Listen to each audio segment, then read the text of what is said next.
નમસ્કાર વિદ્યાર્થી મિત્રો, આપણી યુટ્યુબ ચેનલમાં હું દેવ બોરીસાગર આપ સર્વનું હાર્દિક સ્વાગત કરું છું.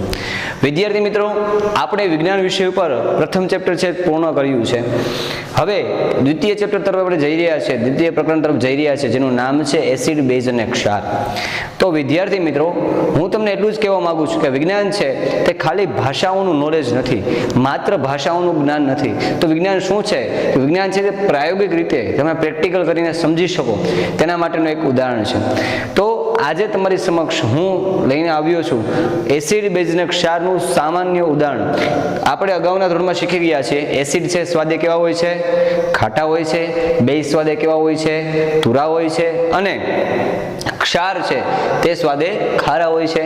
હવે વિદ્યાર્થી મિત્રો, આપણે આ વસ્તુ પ્રૂવ કઈ રીતે કરશું? હવે હું તમને એમ કહી દઉં કે કોઈ પણ એસિડ, બેઝ, ક્ષાર પડ્યો છે, તમે કેવી રીતે એનો ઉપયોગ કરી શકો, કઈ રીતે તમે જસ્ટિફાઈ કરી શકો.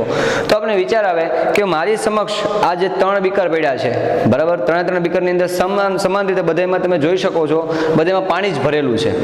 તો મારે ઓળખવું કઈ રીતે કોણ બેઝ હશે, કોણ એસિડ હશે, કોણ ક્ષાર હશે? તો તેના માટે હંમેશા એક વસ્તુ યાદ રાખવી કે વિજ્ઞાને કંઈક ને કંઈક એનું તારણનો સિદ્ધાંત કાઢેલો હોય છે.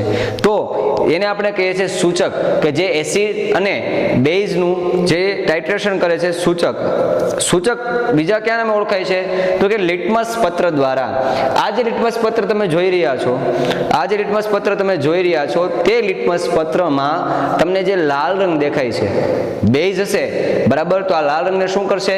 ભૂરો કરશે. ચાલો આપણે ઉદાહરણ તરીકે સમજીએ, થોડી વાર સમજવા માટે. આ બેઝ છે, બેઝને જ્યારે હું કોઈ પણ રીતે આગળ વધારું છું ત્યારે શું થાય છે? તો મારી પાસે આ સૂચક તરીકે શું છે? લિટમસ પત્ર છે.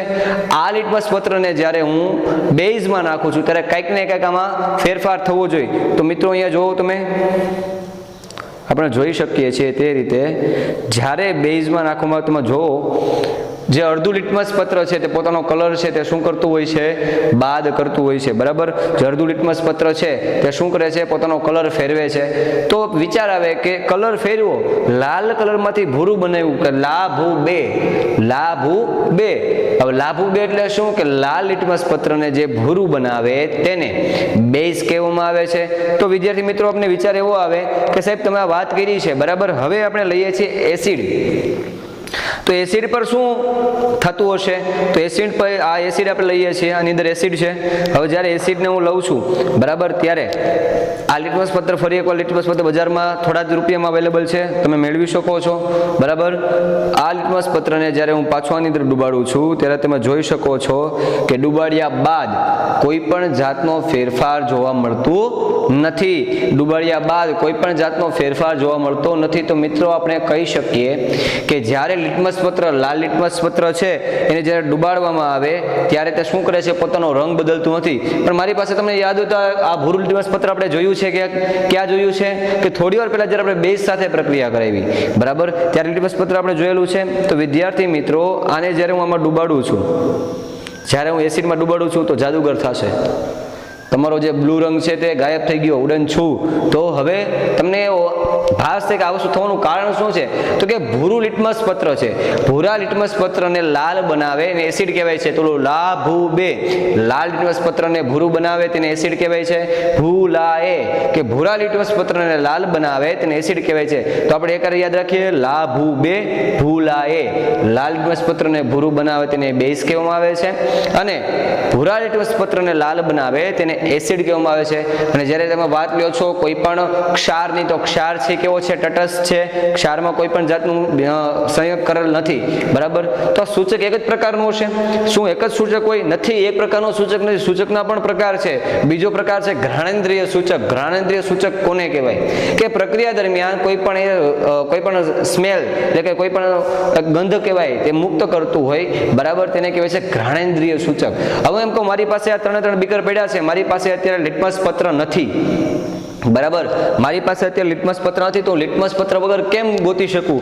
તો મારી પાસે એક અહીંયા બોટલ છે ફિનોપ્થેલિન. તમે જોઈ શકો છો આ ફિનોપ્થેલિન. ફિનોપ્થેલિન શું છે?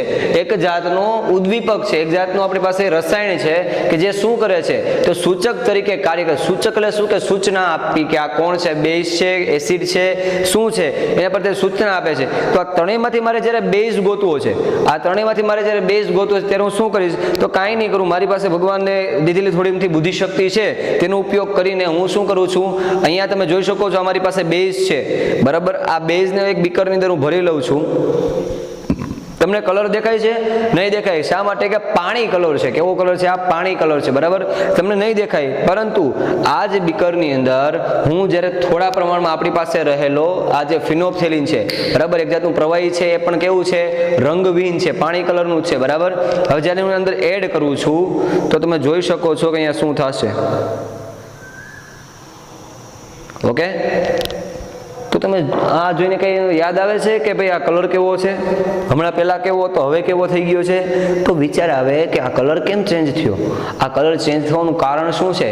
તો મિત્રો, જ્યારે બેઝમાં ફિનોપ્થેલિન ઉમેરવામાં આવે છે, બરાબર, ત્યારે શું થાય છે? હંમેશા બેઝ માટે જ ફિનોપ્થેલિન કામ આવે છે. તે પોતાનો કલર બદલીને ગુલાબી કલર કરી નાખે છે. તો તમને ક્યારેક હું એમ કહું કે ભાઈ આલ્યો આ બેઝ પીડ્યું છે, ચકાસણી કરો, તો તમે શું કરો? તો કે સર લિટમસ પત્ર તો છે નહીં, પણ ફિનોપ્થેલિન છે, 2 ડ્રોપ ફિનોપ્થેલિન નાખતા જ પોતાનો કલર કેવો કરી નાખે છે?